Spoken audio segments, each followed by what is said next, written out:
ರಾಘು ಇವತ್ತು ಆ ಲಾಂಚಿನ ಒಂದು ಗೇರ್ ಬಾಕ್ಸಿನ ಸಮಸ್ಯೆ ಆಗಿದೆಯಪ್ಪ ಅಂಥೇಳಿ ಹಿಂಗೆ ಕೆಟ್ಟು ನಿಂತ್ಕೊಂಡಿದೆ ನೀರಿನ ಮಧ್ಯೆ ಅಂತ ಹೇಳಿದಾಗ ಆ ಕಾಂಟ್ರಾಕ್ಟರ್ ಲಾಂಚನ್ನು ಕಳಿಸೋದು ಎಳೆಸ್ಕೊಂಬತ್ತು ತಂದು ನಿಲ್ಲಿಸಿದ್ವಿ. ನನಗೆ ಆತಂಕ ಏನು ಅಂದರೆ ಒಂದೊಂದು ದಿನವೂ ಕೂಡ ದೇವ್ರ ದಯಿಂದ ಕೆಟ್ಟ ಬೇರೆ ಬೇರೆ ಘಟನೆಗಳನ್ನು ಪತ್ರಿಕೆಯಲ್ಲಿ ನಾವು ನೋಡ್ತಾ ಇದ್ವಿ, ಬೇರೆ ಬೇರೆ ಇನ್ಸಿಡೆಂಟ್ಸ್ಗಳನ್ನು. ಈ ಸಂದರ್ಭದಲ್ಲಿ ದೇವ್ರು ಕೊಟ್ಟಂಥ ಸೇತುವೆ ಇಷ್ಟು ವರ್ಷದ ತಪಸ್ಸಿನಿಂದ ಸೇತುವೆ ಆಗಿದೆ. ನಾವು ಈ ಉದ್ಘಾಟನೆಗೋಸ್ಕರ ಸಮಯವನ್ನು ಮುಂದೆ ಹಾಕ್ತಾ ಹೋದರೆ ಅಕಸ್ಮಾತ್ ಏನೋ ಒಂದು ಕೆಟ್ಟ ಘಟನೆ ನಡೆದು ಬಿಟ್ಟರೆ ನೋಡಪ್ಪ, ಇವರು ಉದ್ಘಾಟನೆ ಕಾರ್ಯಕ್ರಮಕ್ಕೋಸ್ಕರ ಕಟ್ಟಿದಂಥ ಬ್ರಿಡ್ಜು ಕೂಡ ಲೋಕಾರ್ಪಣೆ ಮಾಡದೆ ಏನು ನಡೆದೋಗ್ಬಿಡ್ತಂತ ನಾಳೆ ಕೆಟ್ಟ ಹೆಸರು ಯಾರಿಗೆ ಬರುತ್ತೆ? ನಮ್ಮ ಸರ್ಕಾರಕ್ಕೆ ಬರುತ್ತೆ. ಆ ದೃಷ್ಟಿಯಿಂದ ನಾನು ಗಡ್ಕರಿಜಿ ವಿನಂತಿ ಮಾಡಿಕೊಂಡು, ಇಲ್ಲ ಬಿಫೋರ್ ಸೆಷನ್, ಯಾಕಂದ್ರೆ ನಾಳೆ ನೆಕ್ಸ್ಟ್ ವೀಕಿಂದ ಪಾರ್ಲಿಮೆಂಟ್ ಸೆಷನ್, ಇನಾಗ್ರೇಷನನ್ನು ಮಾಡಿಕೊಡ್ಬೇಕು ಅಂತೇಳಿ ವಿನಂತಿಯನ್ನು ಕೂಡ ಮಾಡಿಕೊಂಡೆ. ನಾ ಟೆಂಟೇಟಿವ್ ಆಗಿ ನಾನು ಹೇಳ್ತೀನಪ್ಪ ಅಂದರು ನಾನು ಕೂಡ ನನ್ನ ಫೇಸ್ಬುಕ್ಕಲ್ಲಿ ನಾನು ಅಪ್ಲೋಡ್ ಮಾಡಿದೆ. ಮಾರದಿನ ತಾವು ಕೂಡ 14ಕ್ಕೆ ತಾರೀಕು ಜುಲೈ 14ಕ್ಕೆ ಅಂಥೇಳಿ ಟೆಂಟೇಟಿವ್ ಅಂತೇಳಿ ತಾವು ಕೂಡ ಹಾಕಿದ್ದೀರಿ. ಅದಾದಮೇಲೆ ನಮ್ಮ ಹಿರಿಯರಂಥ ಹಾಲಪ್ಪನವರು, ಜ್ಞಾನೇಂದ್ರ, ನಾವೆಲ್ಲರೂ ಕೂಡ ಅಕಸ್ಮಾತ್ ಗಡ್ಕರಿಜಿ ಬಂದರೆ ಕಾರ್ಯಕ್ರಮ ಎಲ್ಲಿ ಮಾಡ್ಬೋದು? ಆ ಜಾಗ ನೋಡಲಿಕ್ಕೋಸ್ಕರ ನಾವು ಸಿಗುಂತೂರು ತುಂಬಿ ಆ ಭಾಗ, ಯಾಕಂದ್ರೆ ಒಬ್ಬ Z+ ಕೆಟಗರಿ ಇರುವಂಥ ಒಬ್ಬ ಮಂತ್ರಿ ಮಳೆಗಾಲದಲ್ಲಿ ಬರ್ತಾ ಇದ್ದಾರೆ, ರಾಜ್ಯದಲ್ಲಿ ಸಾವಿರಾರು ಕೋಟಿ ಕೊಟ್ಟಿದ್ದಾರೆ.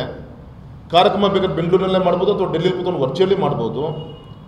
ಈ ಒಂದು ಶರಾವತಿ ಸಂತಸರ ಮುಳುಗಡೆ ಜಾಗ ಆಗಿದೆ, ಅವ್ರಿಗೆ ಗೌರವ ಕೊಡೋಕ್ಕೆ ನಾನೇ ಸ್ಪಾಟಿಗೆ ಬರ್ತೀನಿ ಅಂತೇಳಿ ಗಡ್ಕರಿಜಿ ಬರಬೇಕಾದಾಗ ಒಂದು ಒಳ್ಳೆ ರೀತಿಯಂಥ ಕಾರ್ಯಕ್ರಮ ಮಾಡಬೇಕು ಅಂತೇಳಿ ಜಾಗ ನೋಡೋಕೆ ಹೋದರೆ ನಿಂತಲ್ಲಿ ಮಳೆಗಾಲದ ಹುಳ ನೆಲ ಹತ್ತಾ ಇದೆ, ಮಳೆ ಸುರಿತಾ ಇದೆ, ಎಲ್ಲೂ ಕೂಡ ನಮ್ಗೆ 4-5 ಎಕರೆ ಪ್ಲೈನ್ ಜಾಗ ಸಿಗ್ತಾ ಇಲ್ಲ. ನೋಡ್ಕೊಂಡು ಸಂಜೆ ಬಂದು ಧರ್ಮಸ್ಥಳ ವೀರೇಂದ್ರ ಹೆಗ್ಗಡೆಜಿಯವರ ಕಾರ್ಯಕ್ರಮದಲ್ಲಿ ನಾನು ಪಾಲ್ಗೊಂಡೆ. ಅಲ್ಲಿ ಗೌರವಂತ ಗೋಪಾಲಕೃಷ್ಣ ಅವರು ಇದ್ದರು.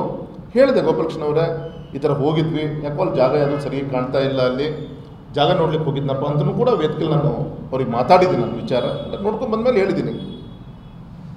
ಆದರೆ ಮಾರನೇ ದಿನವೇ ಗೌರವಿತ ಮಂತ್ರಿಗಳು, ಶಾಸಕರು ಅಲ್ಲಿ ಹೋಗಿ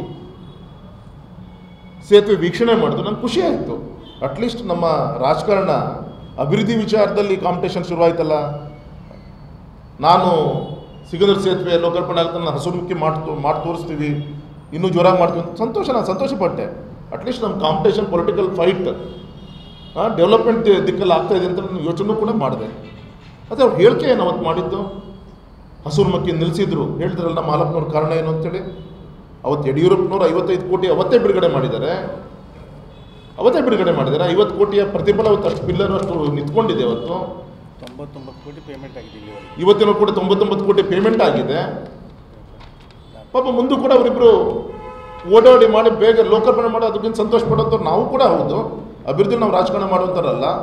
ಆದರೆ ಮಾತಾಡಿದ್ದೇನು, ಅಪ್ಪ ಮಗನ ಮೂರ್ತಿ ಹಾಕಲಿ, ಅವ್ರ ಅಪ್ಪನ ದುಡ್ಡಲ್ಲ, ತೆರಿಗೆ ದುಡ್ಡಲ್ಲ.